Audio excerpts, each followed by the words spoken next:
Hey everybody, happy Thursday. And when it's Thursday, that means that I'm on Twitter. So if you've asked your questions on Twitter following me at Kati Morton using the hashtag KatiFAQ, I found them. And I have 3 today as well as a journal topic. So thank you for all of you sending your questions as well as journal topic ideas. It makes it much easier for me to put these together. Okay, and I have a variety of questions, so I hope you like them. Question number 1. Hey Kati, do you think all eating disorder patients should be weight monitored? And why? That's a good question. And the short answer is yes, I do.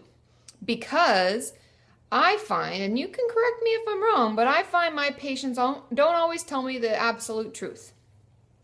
Nope, they don't. They don't always tell me what they're eating. They don't always tell me how much. Oftentimes I find even my sickest patients, their eyes don't tell them the truth. So they'll be like, yeah, I've been following my meal plan, I've been gaining so much weight, or I've been losing so much weight, or whatever we're working on. And actually monitoring their weight tells me the real story of how their body is doing. So I think it's very important, not only for our regular primary care doctor to do and to know and to monitor, but also for me and potentially the dietitian to monitor, so that we can keep track of everything and make sure you're doing what's best for you, okay? Question number 2. Now this is kind of hard for me to read, so give me a second while I squint like an old person. I have a 9-month-old baby and was diagnosed with postpartum depression about 8 weeks postpartum. Now, postpartum just means after you've had the baby. For those of you who don't know what I'm talking about, when we're pregnant, our hormones, we have like a surge of hormones, and then we have the baby, and oftentimes they plummet down, and we can suffer from depression, postpartum depression. My psychiatrist wants me to stop breastfeeding and start medication for my condition. Easy for him to say. However, nursing has always been a dream of mine, and I feel as if I let go of this, I believe in with all my heart that I'll hate myself more and never ever forgive myself. Most days, breastfeeding is the only thing that makes me feel alive and attached, but my psychologist just doesn't get it and spends most of the consult hour trying to convince me to take medication. The thought of stopping it breaks my heart and brings me to tears. I don't know what to do. Please help. Now, there's a couple things. I actually want to talk about this because it's something I haven't talked about before, but it's something that a lot of people struggle with. Postpartum depression is no joke. It's real, it happens, and it can be really severe. I've had patients, and I've had colleagues of mine have patients who've been almost suicidal. They're so depressed. And there's even something that I haven't seen personally, but postpartum psychosis, which I believe attributes to a lot of those women who've had babies and then they accidentally hurt their child or do something horrible, and we hear about it in the news. A lot of it has to do with our hormones going. We know as women how much that can change our mood and affect the way that we relate with one another and interact with people, right? So for this case, I would encourage you to consider all options. It sounds like taking medication is not an option to you, and you won't even entertain the idea. And I understand that breastfeeding is a way to connect with your child, and it's something that men can't understand. And they say it's a lot of ways that women then, if they didn't have their maternal instinct earlier, that's when they get it.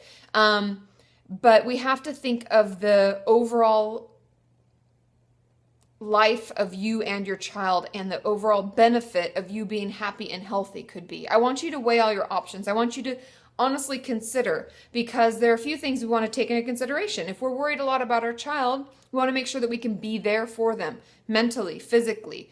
We also want to make sure that our marriage is intact and that relationship is going well. Have you tried other options? Like, have you tried CBT therapy? Are you doing things to help yourself every day?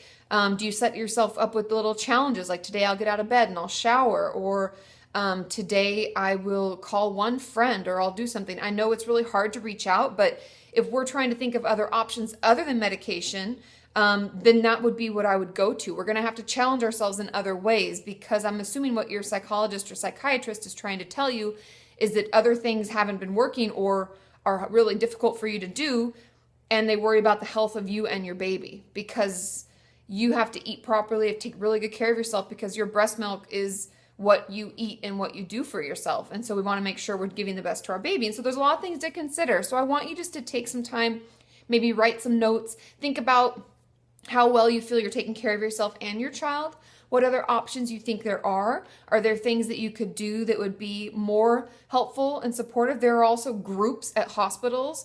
I'd contact the hospital where you gave birth and let them know that you're interested in a postpartum group. A lot of them offer them free of charge. Let's start looking at other things so that we can get a whole picture. And if all of those things don't help and that you find your depression getting worse, I would honestly tell you to please openly consider medication. But since it seems like it's not an option to you, then it'd be a last resort. So we want to try all the other things first. Does that make sense? And if any of you have had experience with this and some particular thing really helped you, can you let us know below? Because this is something a lot of people struggle with, okay? Question number 3. Hey, Katie, I was at the beach today and I saw someone with lots of self-harm scars. I'm in recovery for self-harm and I felt very, very triggered. Is this selfish? Is that because that person was so brave to do that? I was okay. It was with my family and I froze up and freaked out. Is that normal? Is it okay? Is this selfish of me? The reason I want to talk about this is because when I started answering, this is one of the questions I was like, oh, I'll answer this right now because it's definitely not selfish of you. That was what my immediate response was like, no, that's not selfish. But the bigger picture here is that we have a right to feel our feelings. We have a right to feel triggered. We have a right to feel frustrated. We have a right to feel angry, upset, whatever it is. And of course, it's not selfish. We don't have complete control over that. It's kind of an automatic response. And I think part of the recovery process that's so important to discuss, and the reason I chose this question, is the acceptance of emotions. The recognition of us being human and us feeling things and sometimes not even recognizing where they come from, and then working to recognize where they came from. Why was it triggering? Is it something that you find yourself missing? Have you not fully replaced the urges with something healthier? Are you not talking about it enough with people so that you still feel like you're holding this secret?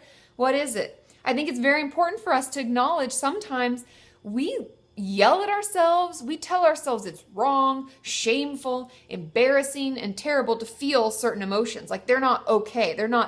We're not allowed to feel that. And I want all of you to take a moment to recognize when you do this, because we all do it, myself included, and allow yourself to feel the feeling and accept it. Work on accepting it.